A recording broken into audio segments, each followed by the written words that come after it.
被人推下水以后，我觉醒了，原来我是女主没脑子的闺中密友。我好心的让父亲收留了她这个旁支孤女，结果她不仅与我兄长不清不楚，还和我的未婚夫君私自定下终身，在外把我编排的一无是处。虽然我被他衬托的不近人情，性急无脑，但他还是愿意把最忠心的侍卫男二介绍给我，让我和爹娘决裂，守着一个心里没有我的男人。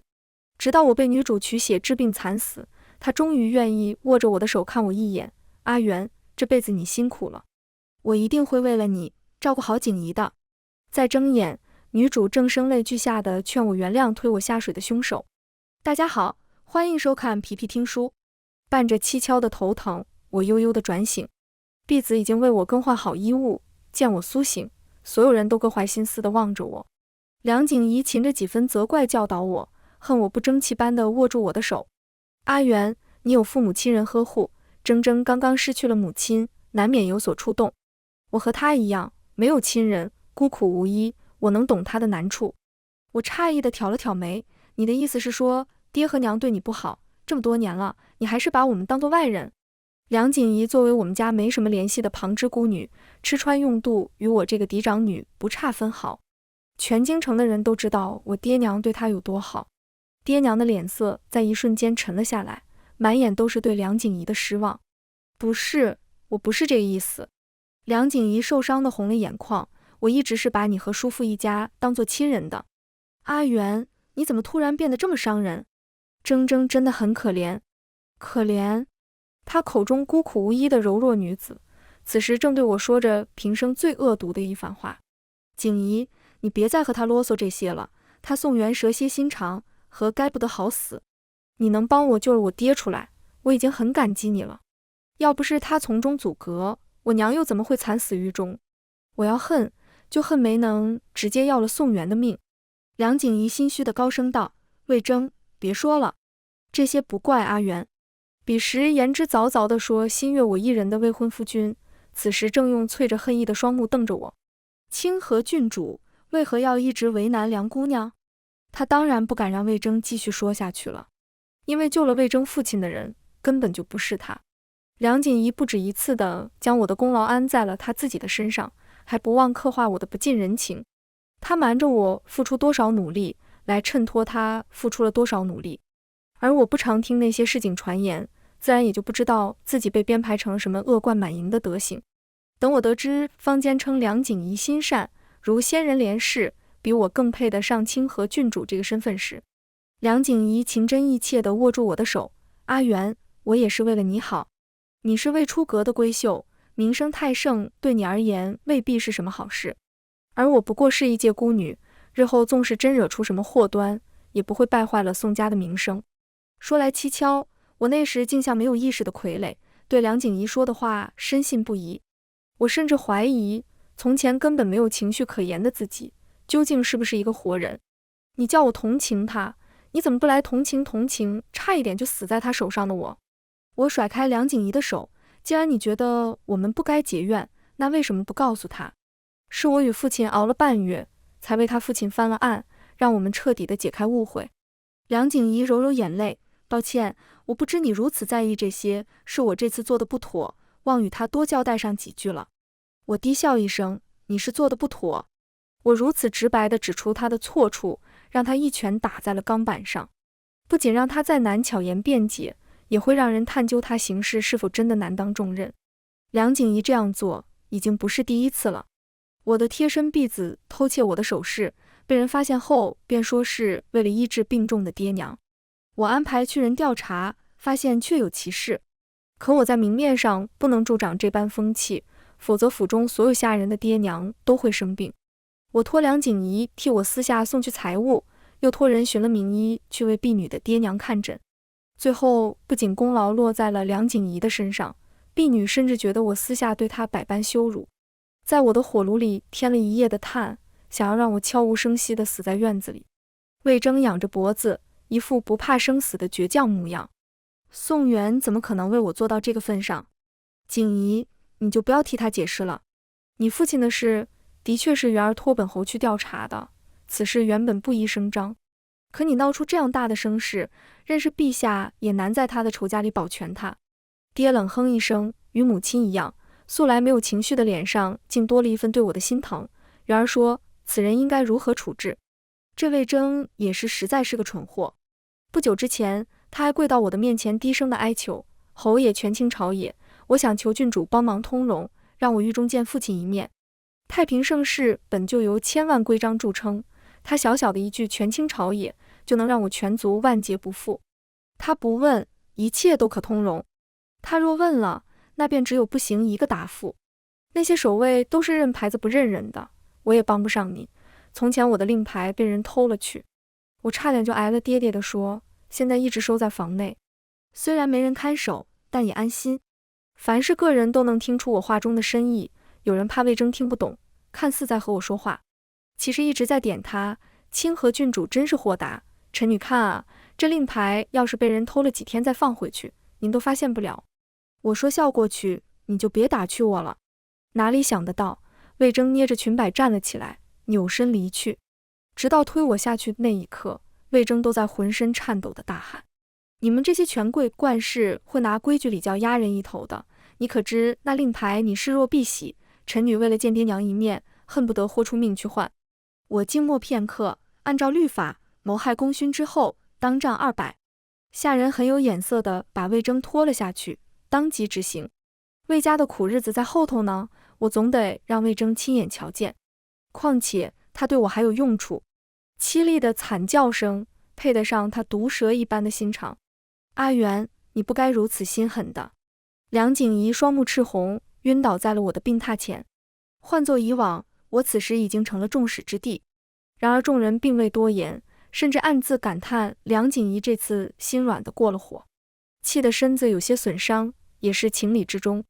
只有我看见梁景怡那好看的眉眼，好悬，没拧成一团乱绳。装的真假？梁景怡一病就是许多天，闭门不出，声息全无。如我所料，有人来为他出头了。宋元，你都已经这个年纪了，到底还在任性什么？爹娘收留景怡，就是为了让你能从他身上习得几分良善，你怎么会如此刻薄？宋玉煎熬的脸上写满了对我的不满，让人难以相信，这仿佛与我有着苦海仇深的男子，其实是我的血亲兄长。作为梁景怡的追求者配角之一，他是有婚约在身的。未过门的嫂嫂蒋兰我曾见过，是个很好的人，温温柔柔，待我极好，却不是个任人拿捏的性子。二人成亲后，蒋兰仅仅因为不满梁景怡会卧在自己夫君的怀中垂泪，保持着说不清道不明的距离，就成了梁景怡的打脸对象。为了衬托蒋兰的凄惨，她的结局甚至是一辈子生了6个女儿，6个全都嫁给了车夫、地痞、盲流子。蒋兰最终遭夫君厌弃，女儿嫌弃，落魄地死在了冬日的别院里，临了还在为我绣一件暖手桶，因为我那时也不受人待见，冻了一手的疮。此时我这个脑子不好使的兄长正在给已为人母的梁景怡庆生，说什么也不能让宋玉再毁了蒋兰的一生。我低笑一声，对他冷眼瞧着。梁景怡能在宋家住下，那是因为我心软，才求爹娘把她留下，倒不是我胡诌。当年之所以劝爹娘收留梁景怡，是我以为她从流寇手中救下我，对我有救命之恩。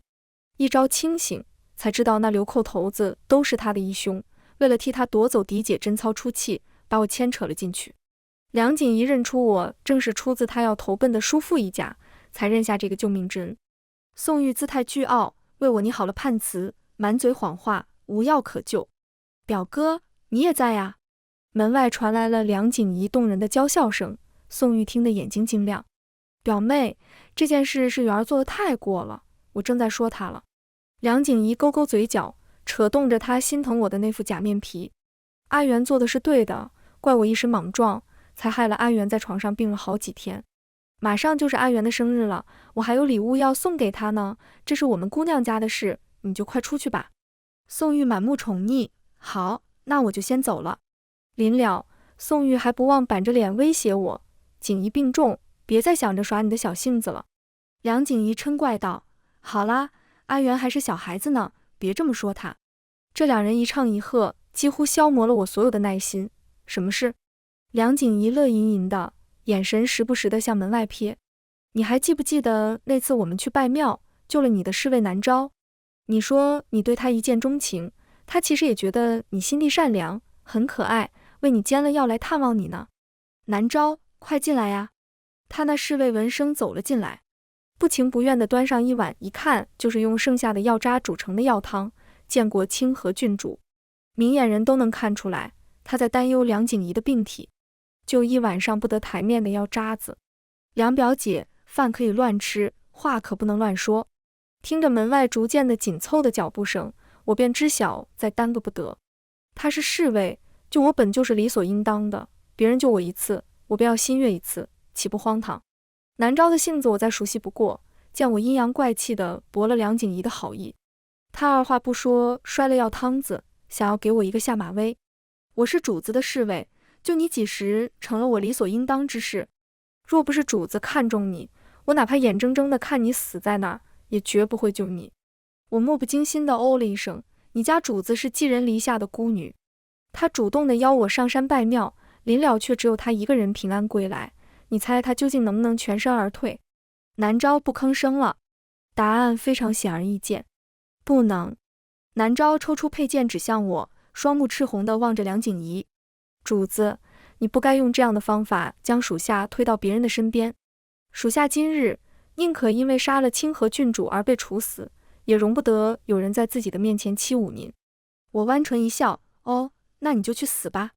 二人不明所以，只见我跌跌撞撞地撞开房门，栽到了爹的怀里，哭得梨花带雨。爹，表姐带了一个外男进来，胡言什么女儿对他情根深重，女儿只说没有这般的事，那人便要取女儿的性命。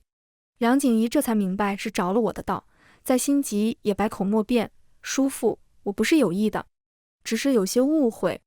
爹亲眼看见南昭那一剑险些刺在我身，又怎会在意梁景怡苍白的辩解，将此人拿下。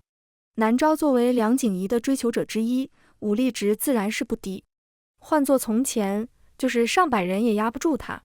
好巧不巧，南昭不久之前刚为了帮梁景怡采药而受了重伤，强弩之末罢了。眼看着南昭被护院拿下，梁景怡声嘶力竭地从背后抱住了南昭。不，今天的事都是我一人所为，和南昭无关。叔父，你要罚就罚我一个人吧。爹厉声道，今日之事你本就有过错，你便是寻再多的理由，这外男究竟是不是你领来的？他死，难道你也要和他一起去死吗？爹的语气十分严肃，不像是为了训斥梁景怡而夸大。南昭苦涩地低笑一声，是属下一时冲动，害得主子要与属下这样的人一起共赴黄泉。梁景怡怔愣地眨了眨眼，然后放开了南昭。梁景怡笑得十分勉强，南昭，我会为你照顾好家人的。南昭眼里的光一点点地暗了下去，多可笑的一幕。南昭以为自己在梁景怡的心里有多重要，毕竟我与南昭成婚后，他宁可放弃已经被刺客劫持的我，让我因重伤落下一生的病根，也要守在梁景怡身边，哪怕他并不缺人保护。可要是真的在乎，又怎么会被他分配给我呢？梁景怡指甲捏进了掌心，难以置信地看着我，阿元，你何时变成这样了？你让我感觉好陌生，我分明只是好心，你却早就安排好了这些，只是为了害死南昭。我没有理会，表姐大病未愈，都开始说胡话了。来人，送表小姐回客房休息。我咬中了这个客字，让她认清现实。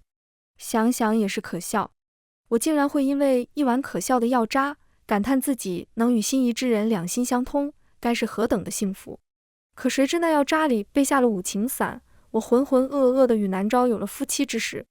南昭分明一直知情，却仍能装出大义凛然的样子，说愿意对此事负责娶我。梁景怡呢？他说我终于找到了属于我一生的幸福，他终于可以放心了。放心的和我的未婚夫薛云起成亲了。分明是薛云起与梁景怡私自定下了终身，薛云起却以我背弃婚约，未婚与人有染为由，威胁爹娘给梁景怡嫡女的待遇，风光的出嫁。我爹娘被这对吸血虫害得流离失所，鸠占鹊巢这条路在我这儿行不通了。我的未婚夫薛云起是辽西侯府的世子，但他还不知道他只是一个冒牌货。真正的世子是我的侍卫陈烨。在梁景怡的故事里，陈烨是一个极度阴郁的反派，他竟然只因为被薛云起的生父母刻意调换，受了半生本不该承受的痛苦。回来后就妄想拿回属于自己的一切，甚至还想拆穿薛云起的冒牌货身份。最后在妄图揭穿薛云起身份的宴席上，被万箭穿心，罪有应得。不觉得可笑吗？物归原主，何错之有？在我对陈烨施以鞭刑时，梁景怡横在了我们的身前。阿元，你怎么能这样？这可是一个活生生的人啊，做了再大的错事，也不能往死了打。他言之凿凿地教育着我，又望向陈烨。阿元任性，你不用和他一起胡闹，一定很疼吧？别害怕，你跟我走，他就不敢再说你了。我兴致缺缺地收回长鞭，啧了一声便要走。无趣，你和他走吧。我失手害郡主受伤，甘愿被罚，与外人无关。陈烨毫不留情地打开梁景怡的手，他卑微地单跪在我的身前，扣着我的手抚在他脸上。郡主，阿元，别不要我。不做天命之女的群下臣，便只能做万人讨伐的反派。陈烨被抄家时，官兵发现他房中除了积满灰尘的聘礼，便是一女子的旧画像。那画上的女子是我。我晃动手腕上的银铃，叫出了一身玄衣的陈烨。陈烨一如既往地单跪在我身前，嘴角噙着一抹似有若无的笑。我将右脚踩在他的肩上，勾起他的下巴。身为暗卫，却对主子有了不该有的心思。陈烨，你真该死！我踢了他整个人向后一倾，一双好看的狐狸眼可怜兮兮地望着我，一眼便能看出他是心甘情愿地陪我胡闹。陈烨取下配在身上的铜柄宝石短笔，主动地呈到了我的手上。郡主若是想要属下的性命，您可以随时拿去。属下甘之如饴。我玩味地轻笑一声，本郡主不要你的命，取代薛云起以后来取我，我饶你一命。陈烨的嘴角弯起一抹笑，好。他的手段远比薛云起要高明，奈何没有人做他的助力。但如今薛云起的位置坐不久了。我去时，爹娘正在商讨对梁景怡的安排。娘叹了口气，若是将他送走，我只怕元儿难过，毕竟他们二人交情好。爹像生怕我知道似的，赶忙岔开话题，元儿来了，坐吧，今年生辰想要些什么呀？我故作生气地撅了撅嘴，我都听见了，爹娘还要瞒着我呢。爹紧张地解释说，爹知道你们交情好，不会赶你梁表姐走的。爹娘还把我当作不懂事的小孩子吗？我怅然叹了口气，未曾想表姐会这般对我，既然是她做错了事，我也不能一直拎不清是非。爹感叹道，元儿真是长大了，爹这就安排车马送她回娘家。梁景怡得知此事，他的两大护花使者纷纷前来抗争。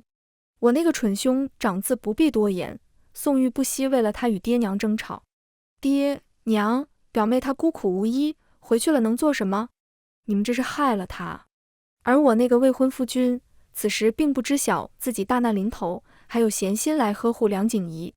清河郡主口口声声地说与梁姑娘姐妹情深，如今看来不过是说说而已。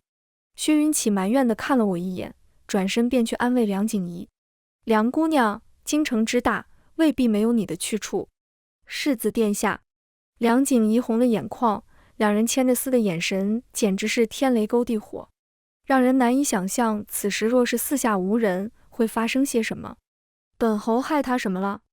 爹被宋玉说的莫名其妙，不免地对这个儿子改变了重用的看法。自打他住进侯府，侯府给他的吃穿用度，照你妹妹都是不差的。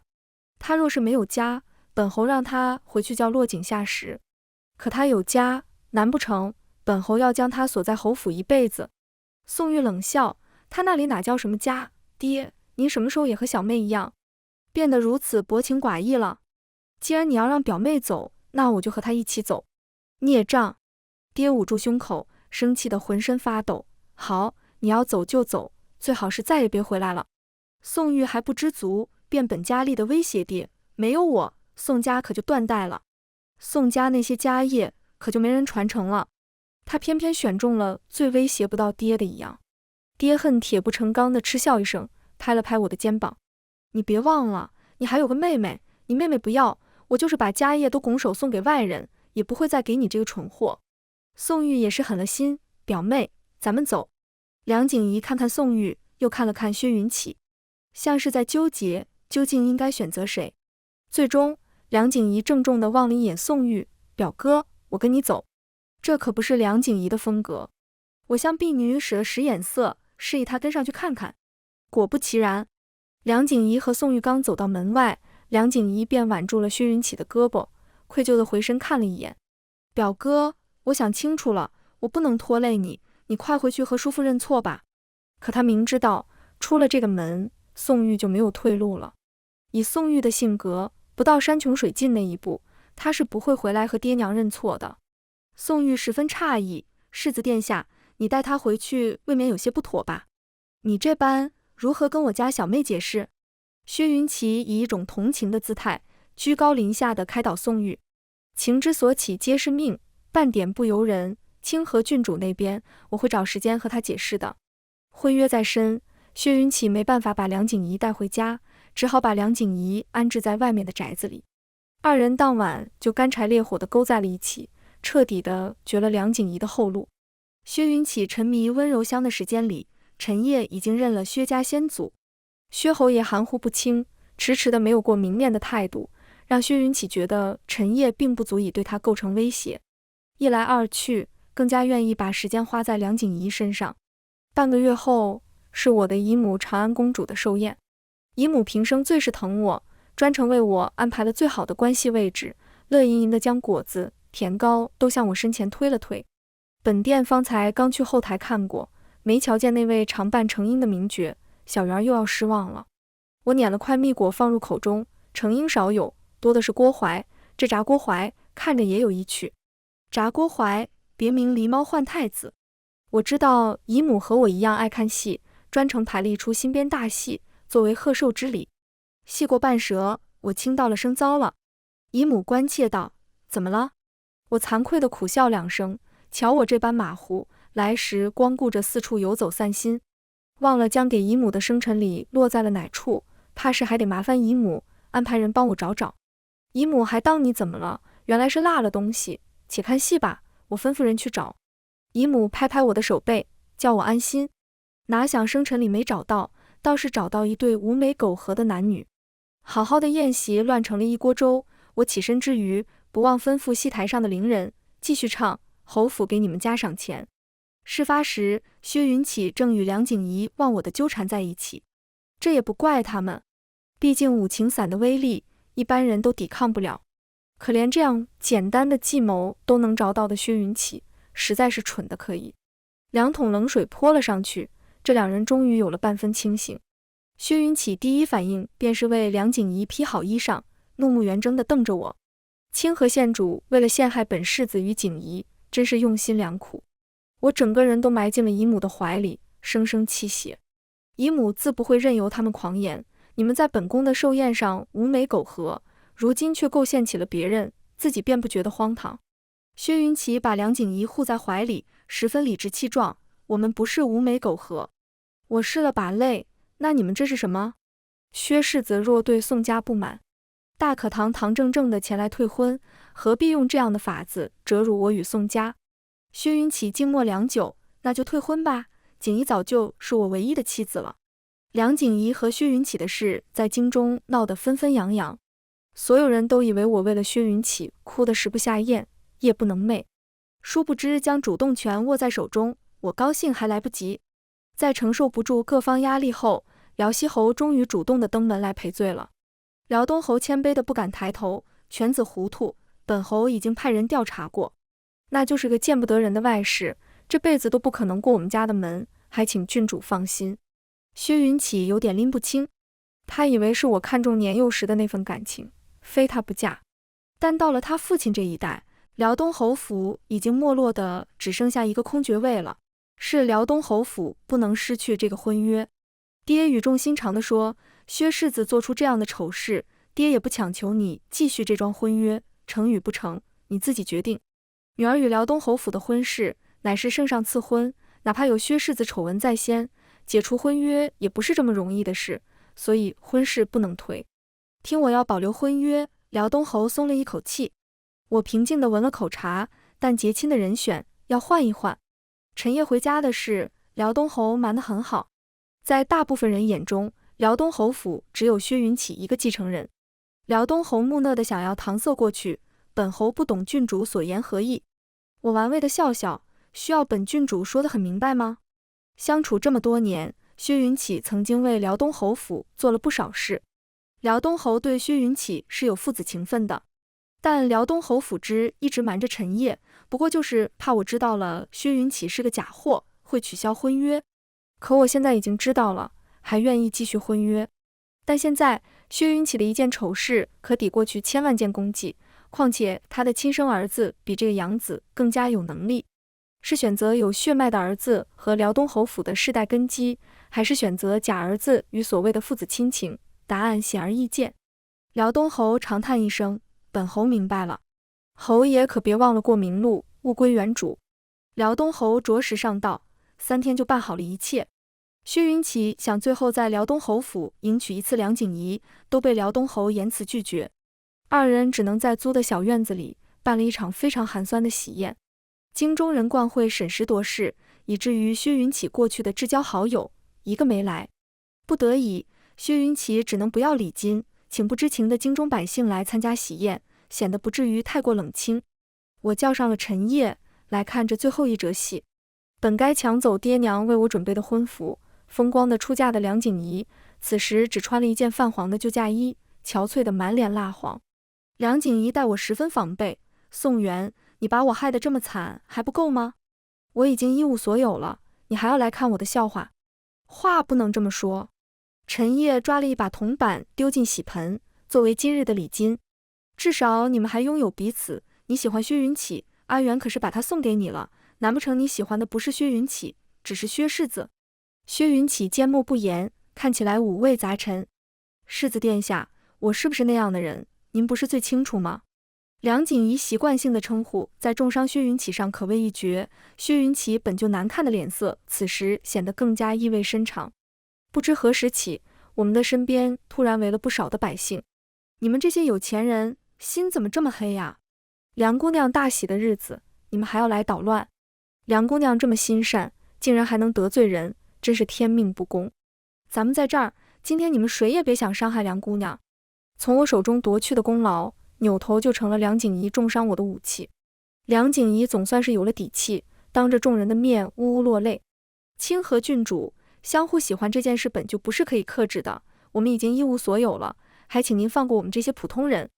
我在心里翻了个白眼，侧身给一会儿进来的人让出一条路。乞丐一样的魏征挤过人群，哭天抹泪的苦苦哀求：景仪，你救救我爹吧，他又被人冤入了狱中，只有你能救他了。梁景仪哽着嗓子说不出话，他现在自身都难保全，没有功劳可抢，他哪有什么救人的本事？人心本就是双刃剑，那些吹捧梁景仪的人无疑是把他放在火上烤。梁姑娘，你就帮帮他吧，这姑娘看着真可怜，梁姑娘本事那么大，肯定能帮得到她。好，我一定会帮她的。梁景仪的笑容逐渐的僵硬，最后只能把魏征搀起来，在他的耳边低语寻找台阶。魏小姐，你的事并非是我不帮，而是我也力不从心，你别为难我，先起来吧。我为难你？魏征果真是个蠢货，就这么当着众人的面喊了出来。名为伪善的利剑，正中梁景仪的眉心。这梁姑娘怎么说一套做一套，合着说的这么好听，就是为了落一个好名声，其实什么都不打算干。想想也是，她要是连这点本事都没有，当初怎么能有钱给咱们又是施粥又是建房子？不知是抢了谁的功劳呢？梁景仪急得蹲了下来，掩面痛哭：我没有，我没有。事已至此，梁景仪还在嘴硬。薛云起沉默良久，终于忍无可忍地大喝一声：魏征，你闹够了没有？魏征低头啜泣，一言不发。谁也没料到他突然扑倒了梁景仪，用藏在袖口的尖刀狠狠地刺了下去。都是你，要不是你告诉我把这件事闹得越大越好，我爹也不会被陷害。魏大人蒙冤，陛下哪能不知？我与父亲彻查翻案，是给了陛下一个台阶，让他能名正言顺地释放魏大人，同时暗中调查幕后主使。但梁景仪抢功劳抢得声势浩大，只顾着让自己声名远扬，让魏征把这些事闹得越大越好，来彰显他的本领。那幕后主使又不是傻子，蛰伏多时，终于给魏大人安排了更重的罪名，救无可救。薛云起一脚踢在魏征身上，等他从梁景仪身上下来，梁景仪已经晕了过去，脸上的刀伤深得能瞧见骨头。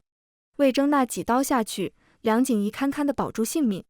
负上的伤不仅让他一辈子都无法有孕，更重要的是，他这一生都只能顶着一张怪物般的脸，在床上与黄白之物相伴。久病床前无孝子，又何况是昔日情深之人。薛云起曾来找过我，他一身粗布麻衣，满手做力气活磨出的茧子，像一个沧桑的老头。阿元，我好后悔，我每天都要在臭气熏天的旧屋里伺候一个泼辣无礼的女人，我真的好痛苦。我不知道当初到底为什么被他迷得失去了理智。